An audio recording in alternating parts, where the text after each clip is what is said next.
திருவடிகளே சரணம். நாளை நம்முடைய சேலம் தென் திருப்பதியில் எழுந்தருளி அருள்பாலிக்கும் ஸ்ரீ அலர்மேல் மங்கை தாயார் பத்மாவதி தாயார் சமேத திருவேங்கடநாத சுவாமிக்கும், ஸ்ரீ அலர்மேல் மங்கை தாயாருக்கும், ஸ்ரீ அகிலவள்ளி தாயார் சமேத ஆதிவராக சுவாமிக்கும், அத்திவரத சுவாமி மற்றும் கருடாழ்வார் ஆஞ்சநேயர் ஆகிய அனைவருக்கும், கோஷ்ட தெய்வங்கள் ஆகிய அனைத்து தெய்வங்களுக்கும் தைல காப்பு உற்சவம் நடைபெற இருக்கிறது. அதற்காக இன்று மாலை பகவானுக்கு தைலங்களை சேர்க்கும் ஒரு பூஜை நடைபெற இருக்கிறது. அதற்காக விசேஷமான தைலங்கள் ஒரு 15 நாட்களுக்கு முன்னதாகவே அந்த விசேஷமான மூலிகைகளிலிருந்து சாறு எடுத்து அதை பதமாக காய்ச்சி அந்த தைலத்தை இங்கு சேர்த்து இருக்கிறார்கள். அந்த விசேஷமான தைலம் இந்த பாத்திரத்தில் உள்ளது. அதுக்கு அடுத்ததாக அந்த தைலத்தில் சேர்க்கக்கூடிய லவங்கம், ஏலக்காய், குங்குளியம், பச்சை கற்பூரம், ஜாதிக்காய், அகில், சாம்பிராணி, அத்தோடு கூடியதாக விளாமிச்சை வேர், வெட்டி வேர், பகவானுக்கு விசேஷமான குங்குமப்பூ, எத்தனை ஒரு மிக அதிக அளவிலே பகவானுக்கு சேர்த்திருக்கக்கூடிய குங்குமப்பூ காஷ்மீர் தேசத்திலிருந்து பெறப்பட்டது. முதல் தரமான குங்குமப்பூ ஆகிய இத்தனை விசேஷமான பொருட்களை கொண்டு தைலத்தை காய்ச்சி அதை பதப்படுத்தி நாளை காலை 9:30 பகவானுக்கு நித்திய ஆராதனைகள் முடிந்தவுடன் இந்த தைலக்காப்பு சமர்ப்பிக்க இருக்கிறோம். இந்த விசேஷமான மூலிகைகள் இதோட பலன் என்னன்னு பார்த்தீங்க அப்படின்னா, இப்போல்லாம் நிறையா ஃபேஸ்புக், வாட்ஸ்அப்பில், இந்த இன்ஸ்டாகிராம்லலாம் நிறைய சொல்கிறாங்க இல்லைங்களா, இந்த குங்குமப்பூவை நெத்தியில் வச்சுட்டு போங்க, இந்த லவங்கத்தை வீட்டில் வச்சுக்கிங்க, பச்சை கற்பூரத்தை பணப்பெட்டியில் வைங்க, நிறைய இந்த மாதிரியான ஆகர்ஷணம்லாம் சொல்கிறாங்க. அது எல்லாமே தெய்வங்களுக்காக உரித்தானது. இந்த மாதிரி பொருட்கள் அனைத்துமே பகவானுக்கு மட்டுமே சமர்ப்பிக்கணும் ஒழி இதை நம்ம தனிமையாக நம்ம இதை பயன்படுத்தக்கூடாது. பகவானுக்கு சமர்ப்பணம் பண்ணிவிட்டு அதை மருந்தாகவோ அல்லது பிரசாதமாகவோ எடுத்துக்கலாம் ஒழி அதை நாம் நேரடியாக நாம் அதை உபயோகிக்கக்கூடாது. ஒரு சில பொருட்களை, முக்கியமாக தாமரைப்பூ, அது பகவானுக்காக மட்டுமே சமர்ப்பிக்கணும். இந்த தைலத்தை நம்ம தனியாக ஒரு பூஜையில் ஒரு குங்குமப்பூ வைக்கிறோம், ஒரு லவங்கத்தை வைக்கிறோம், பச்சைக்கற்பு வைக்கிறோம், அதுக்கு சக்தி எவ்வளோ இருக்குமோ அவ்வளோதான் இருக்கும். அதுவே பகவானோட திருவடியில் சேர்ந்து பகவானோட சம்பந்தம் ஏற்பட்டுருச்சுன்னா அதுக்கான பலன் அளப்பரியதாக இருக்கும். அதனால தான் அந்த காலத்தில் எந்த ஒரு மருந்துகள் செய்தாலும் அதை பகவானுக்கு சமர்ப்பணம் செய்துட்டு அதை வைத்தியர்கள் நோயாளிகளுக்கு கொடுப்பாங்க. அதன் மூலிமா பூரண குணம் அடைஞ்சாங்க.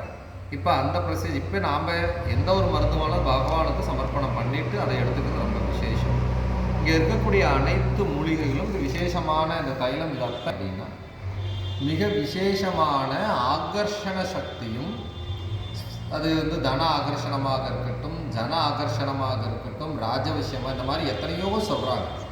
அத்தனையும் பகவானோட திருவடிக்கு கீழே தான், பகவானை மீறி எதுவுமே இல்லை. இந்த தைலத்தோட மகிமை அனைத்து செயல்களிலும் வெற்றியையும் ஒரு பாதுகாப்பு கவசமாகவும் நம் வீடுகளுக்கும் நமக்கும் இருக்கும். பகவானோட திருமேனியில் எத்தனை மூலிகைகளும் கலந்த கலவை பூச இருக்கிறோம். அது பகவானோட வெளிப்பட்டு பகவானோட சக்தியோட பகவானோட திருவடியிலிருந்து வளைஞ்சி அதை தான் நம்ம எடுத்துக்க போகிறோம். இது பகவானுக்கு சமர்ப்பிசாதமாக மாற இருக்கிறது. அத்தனை விசேஷமான மூலிகைகள், மூலிகை தைலங்கள். நாளைக்கு பகவான் இந்த ரத்தன ஸ்வரூபம், இந்த சுரூபத்தில் இந்த தைலம் படும்போது பகவானோட ஜொலிப்பு அத்தனை ஆனந்தமாக இருக்கும். அதால் அனுபவிக்கிறதுக்கு 1000 கோடி கண் வேணும். பாக்கியம் செய்தவர்களால் மட்டுமே இந்த பாக்கியம் கிடைக்குங்கிறது, இந்த மாதிரி விஷயங்களை தான் நம்மளால் உணர முடியும். ஏன்னா அது எத்தனை பேர்த்துக்கு இந்த பாக்கியம் கிடைக்குங்கிறது தெரியல. கிடைச்சவங்க அனைத்தரும் நம்மளால் புண்ணியசாலிகள் தான். அதனால் நாளை காலையிலிருந்து பகவானுக்கு 9:30 தைலக்காப்பு ஆரம்பிக்கும். அதை தொடர்ந்து 15 நாட்களுக்கு பகவான் தைலக்காப்பிலே இருப்பார். பகவானோட தரிசனம் முக தரிசனம் மட்டுமே தாயார் வரகருக்கெல்லாம் இருக்கும். திருவடி தரிசனம் இந்த தைலக்காப்பு முடிஞ்சதுக்கப்புறம், மகா அபிஷேகம் முடிஞ்சதுக்கப்புறம் தான் பகவானோட பூர்ண அலங்கார தரிசனம். இது 15 நாள் பகவானோட திருமணம்லாம் இல்லாமல் பகவானை ஆனந்தமாக சேவிக்கலாம். அந்த திவ்ய திருமேனியே சேவிக்கக்கூடிய பாக்கியம் இந்த 15 நாளுக்கு மட்டும்தான். நம்ம பெற்ற இன்பமும் இந்த பலனும் நம்மளுடைய நண்பர்களும் உறவினர்களும் நம்மை சார்ந்தவர்களும் பெறணும்னு ஆசைப்பட்டீங்கன்னா 15 நாள் அவர்களையும் பகவானை தரிசனம் பண்ண சொல்லுங்கள். ஏன்னா பகவானோட திவ்ய ஸ்வரூபமான அவரோட சக்தியை நம்ம மறைச்சி வைக்கிறோம் அலங்காரத்தின் மூலியமாக. அதுலேருந்து வெளிப்படக்கூடிய அந்த சாநித்தியம் சக்தியும் நம்மளால் தாங்க முடியுமான்னு தெரியல. அத்தனை ஆகர்ஷணம் சாநித்தியம் பகவான். அதுக்கு தான் அத்தனை நகை போட்டு அவரை அமைதியாக்கி வச்சுருக்கோம். இப்போ பகவானோட இருந்து வெளிப்படக்கூடிய அந்த சக்தியை நம்மளும் நம்ம உடம்பு ஆகர்ஷணம் பண்ணி வச்சுக்கிச்சு அப்படின்னா ஒரு வருட காலத்துக்கும் சரி எந்த கர்மாவோ தீய சக்திகளோ எதுவும் நம்மளை அண்டாது. பகவானோடைய திரு நேத்திர தரிசனம் பூரம் கடாட்சிக்கக்கூடியது 15 நாள் பகவானை சேவிச்சு போங்க. தைலகாப்பில் அனைவரும் பகவானை சேவித்து பல்லாண்டு காலம் வாழவனை பிரார்த்திக்கிறோம். இப்போ பூஜை ஆரம்பிக்கும் போது ஹரிஓம் ஆண்டாட்சத்தினுடைய சரணம்.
இல்லை அப்போ எடுத்து அதை எடுத்தா அதான் தெரிஞ்சு நான் எடுக்கல. நான் எத்தனை டைம் 6:30 இது போகணும்.